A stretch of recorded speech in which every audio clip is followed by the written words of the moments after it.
Daybreak, I must say the discussion has been heating up during that particular break, talking about women in media and a list released by the Media Council of Kenya in regards to a conference that they'll be holding tomorrow during World Press Freedom Day. That list had 21 individuals, 19 of which were men. But Media Council are saying that was on the final list. That was a draft, but let me not speak on their behalf because the CEO is here. You can now just share with us a little bit about what happened in regards to that. Is that, yes, this was a preparatory list. And you do have the initial list. You can actually bring it up on there just to see what we're talking about. Yeah? Yes. How did that get out? How did it leak out? You have the initial list and you have the final list. Bias. Okay. And one of the things that happened, because I saw in a few media forums, there was a lot of bashing around and a few stones were thrown in our direction. And we clarified because, number one, half of the people who were protesting had already received invitation letters from us and they were already in the program. So really that this, you can, even if you see the list is just bricky, I would like you to put the list that was the initial list and the final list which you already have. And I can confirm that we did not suddenly go to invite the people thereafter.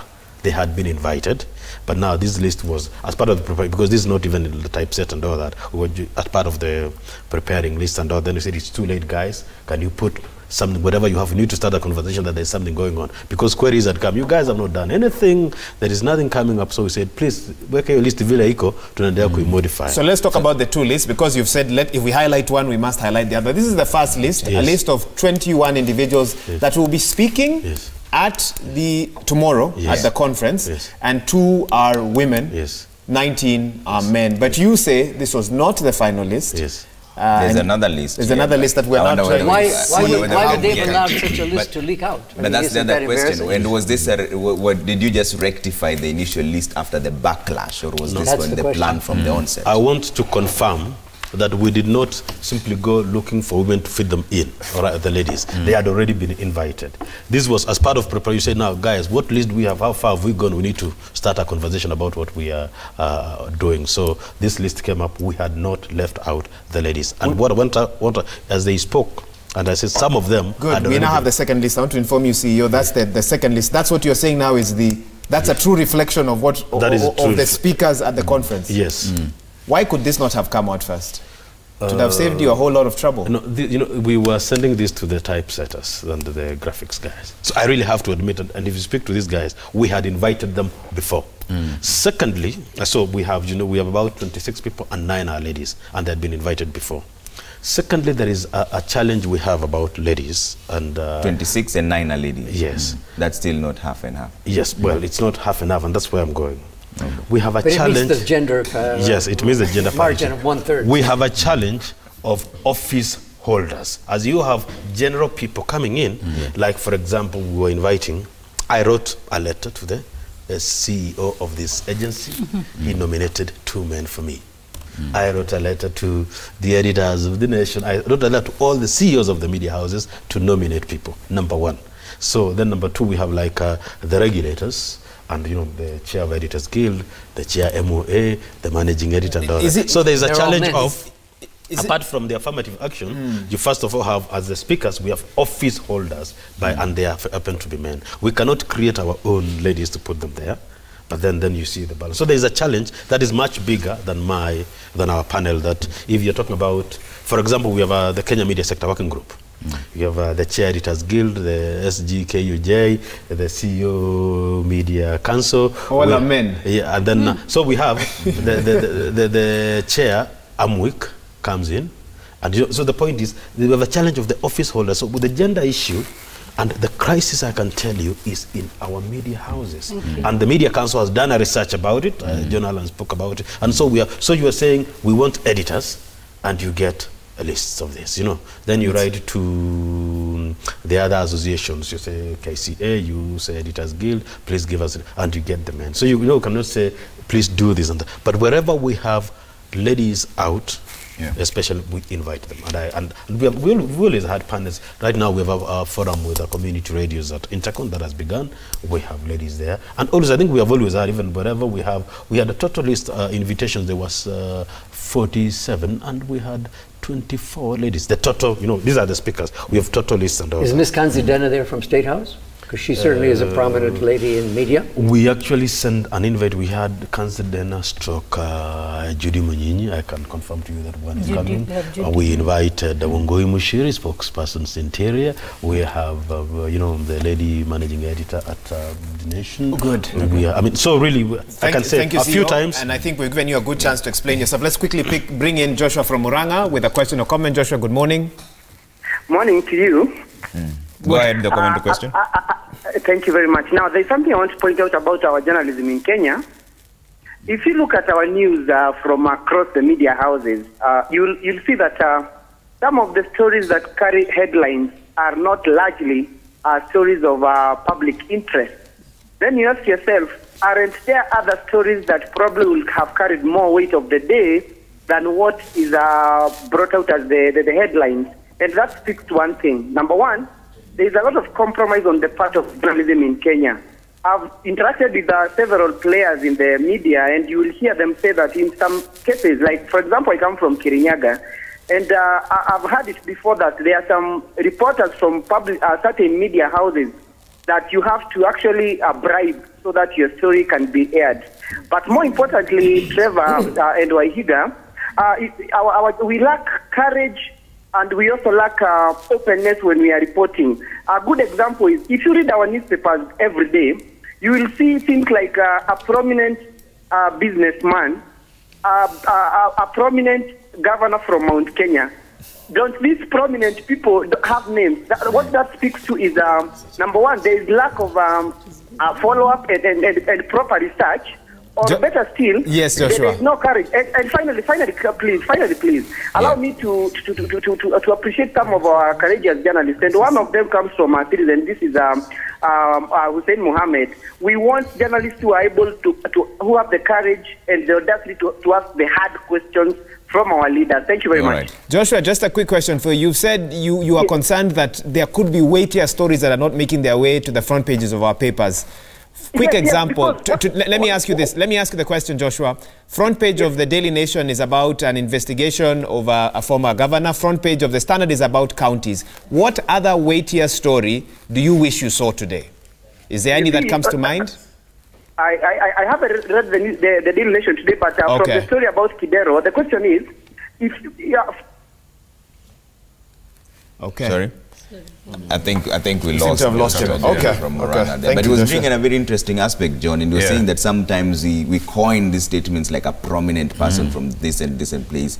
How have you been able to balance truth and impartiality and also external influence? Because you've been doing a lot of investigative pieces, and sometimes you cannot reveal your sources, and also you have to bring out the story. Yeah, but you know that what he's talking about is not a source, it's a subject, right? Yes. So a prominent person is accused of A, B, C, and D, right?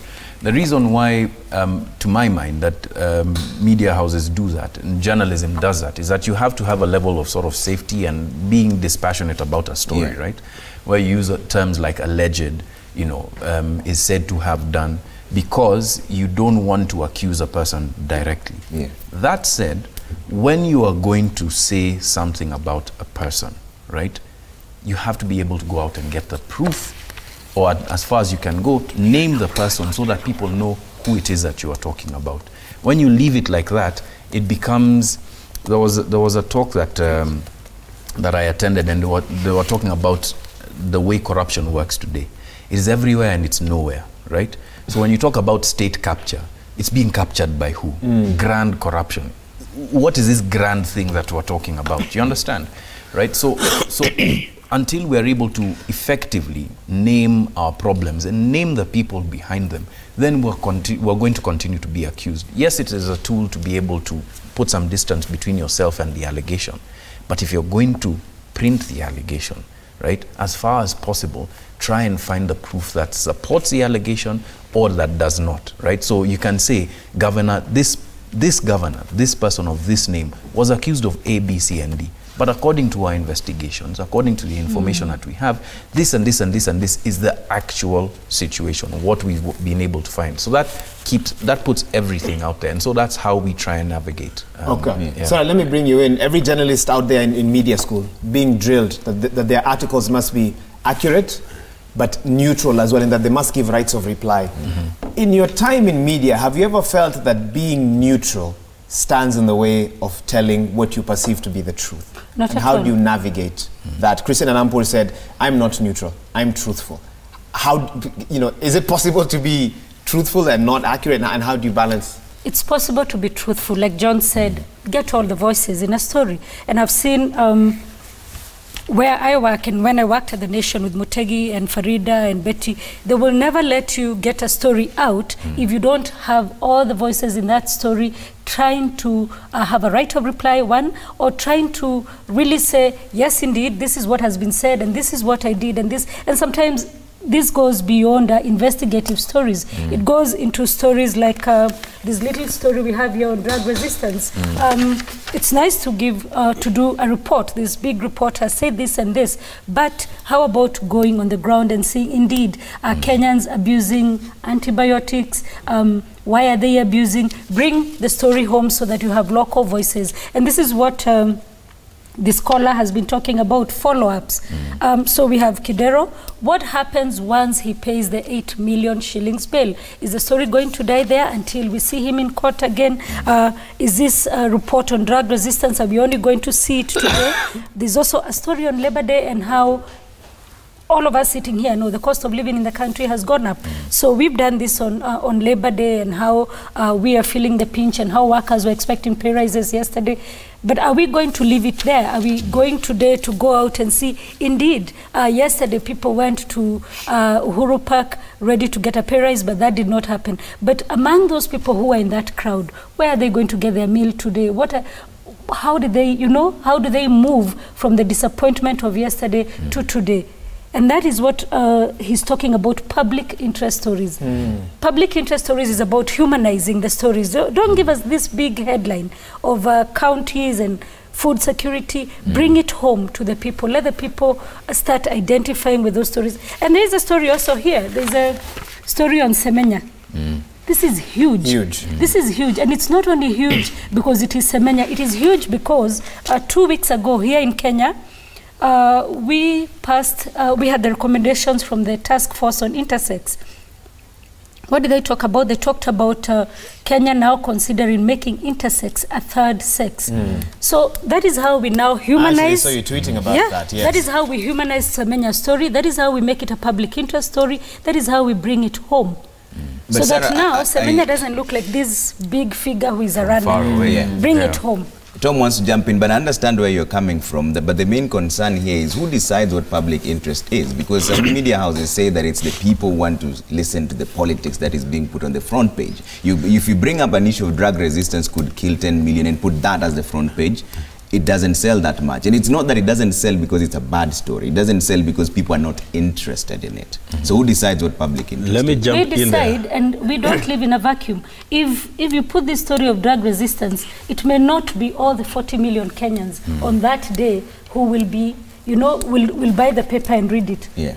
But by and by, if we start, the same people who we have fed politics through and through, by and by, if we start feeding them other stories, then they will start appreciating. I'm sure over the weekend, Saturday Nation and Saturday Standard, there's a big competition for who grabs what, because they have Seeds of Gold and Smart Farmer. Those are very big issues. Food security, everybody wants to be a farmer. Agribusiness is big. That's such a good point. Yeah. If you think about how Seeds of Gold started, right, and where it is today, you'd see that there actually is an appetite for stories other than politics, because these things matter to people. These things matter to people. Okay. I want to jump in with research. Okay. We are going to release later today.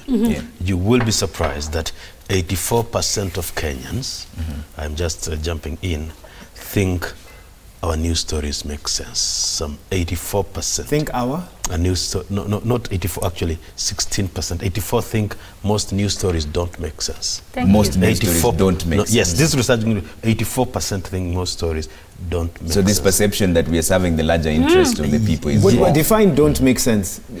They don't connect to the lives and the aspirations of people. Yes, and we have only 23% of Kenyans think that the media is not being influenced. Oh, they think the media is independent. Yes, only 23% think so. And 84% say there is too much politics. They think it doesn't make sense at all. I'm going right now to release, we're meeting community radios at Intercon Okay.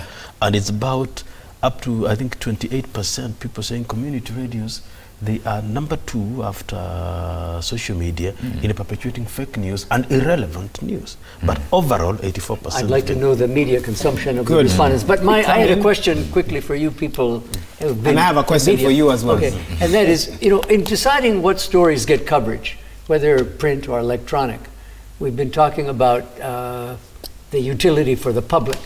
But I'm wondering if you people in media keep track, and if not, should keep track of how often, maybe if ever, people behind these stories are called in politely by policymakers, either at the Houses of Parliament or at the county level, when they're working on policy issues, or the media raises an issue, whether it's about drugs or whatever it is, that could be subject to useful legislation, to go deeper than these stories can give in the space or the time they're given in an electronic broadcast. So what use are policymakers making of all the sweat and toil that go into these stories? And are media houses keeping track? Not in a confrontational way or a threatening way, but just calling in whoever did this, you know, we've written this story, we've got legislation we're thinking about, can you give us more information? And are journalists free to go and engage with these policymakers at the county or national level without the approval of their editors? And if editors' approval is required, or even if it isn't, does each media house keep track of how often their staff, their journalists, are actually being utilized in a positive way by people who are making policy? I mean, is anybody keeping track of this? I mean, I'd say Africa Check would be one of the places that actually keeps track of this, but from a fact-checking perspective, in terms of how news stories perhaps would influence policy. I don't think that media houses, I don't think that newsrooms are structured that way. I mean, to give a short answer. And it's good that, I mean, that should happen. That should be something that we start to do.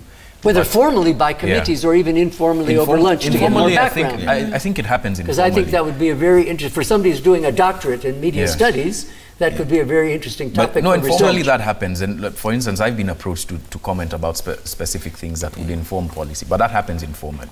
Tom, and this is going to be a bit of a complex question, because you wouldn't really know how honest people can be when it comes to this research that you're talking about. Because when he says 84% of Kenyans think that the stories don't make sense, then how are we still in business? Who are we serving then?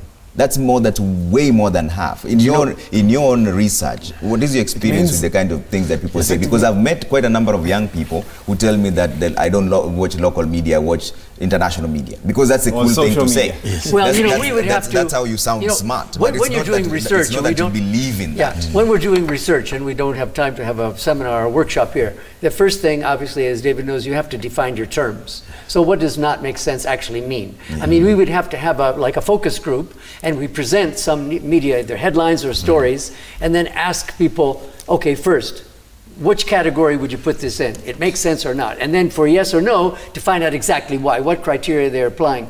How much media consumption are these respondents? I mean, we know from data, and last year, of course, we shared, we were commissioned, I say we, I'm no longer there, but to do research for them. And we had detailed discussions on how much we had to profile the respondents before we present any percentages. You can't ask people who've never tasted ice cream what's their favorite flavor. You know, so you really have to know what kind of level of consumption and the level of sophistication before you run with the percentages to you people in the media. So David, what was the question on this one specifically? Because when you say don't make sense, that's a huge number. I have to be careful. Which is why I asked him to find you. He didn't hire me as a consultant this time. No, don't worry. I have to be careful so that again, so that you don't release everything. Research. Not release everything. You know, research and data, as he will tell you, how you translate it can have a lot of implications. Yeah, that's correct. So, not to sound that now we have condemned and all that, because let me discuss with the entire slide, just one slide only, of what we'll release later. So, Kenyans have trust in media. There is a trust in media is high. They were, in fact, they're rated as one of the most trusted institutions in Yes, 2017. yes, Right? There It's always been. There are Okay. issues that's actually the basis of our research, because constitutionally we are required to release a report on public perception of media. That's what we're going to be releasing tomorrow. So Kenyans have trust in media. And Kenyans believe that the media reports important news and all that. But if you look at it the other way, that's why I said it's a perception. Like, for example, they say that 14% watch news because they think the news is independent. The 16% watch news because they think the stories are logical, they make sense. 20% watch because they think the presenters are good. 24% say that they watch because it's consistent. And the local 45% watch news because it talks about their local people and all that. So I have to admit that I said that. I see. So that's a top of line. Yeah. So they really, what I mentioned was that, like, if 14% say they watch because they think it's independent, It means 86. So it doesn't mean all the others I have don't to be think it careful makes that sense. until you contextualize the report and all that. So there all is. We had we had a comprehensive survey, really, which I will release and then circulate. So it really, but ideally, Kenyans have confidence in media, but they have questions. We have a lot of middle ground, actually. Slightly below half of Kenyans have, but we have also a large chunk who have a lot of confidence in media. So it's not really this blanket condemnation. But with I think, high literacy levels and all that, people are starting to critically look at news and question and all that. Good. Bonasi, you allow us to take a quick break as our viewers think a little bit about some of the data that you've released. When we come back, we'll get some final thoughts from each of our panelists. Now, the theme for this year's World Press Freedom Day is media, elections, democracy. South Africa going to the polls in the next 2 weeks or so. They actually had elections for South Africans in the diaspora. You don't see headlines about will it be stolen, etc. Somehow there seems to be some trust by South Africans, and maybe Sarah will tell us a bit more about this, in their electoral system. Now, when Kenyan media, I can see that, when Kenyan media talks about 2022, many feel, unfortunately, it's about the candidates. But are we asking questions about who will run that election? What systems will be used? Is it time to have that discussion now, or to wait until 2021 before we start scrambling, to have that? And so we want to get those final thoughts from our guests and from you, even as we return. 2242 is our SMS line. Absolutely. Hashtag has always been Daybreak. You can tweet at Trevor B, at Citizen TV Kenya, at Waiga Moura, at Zinzi K, at Willis Raburu. We have quite a long list. And you can also call in 0719. And at all our guests as well. See you in just a bit.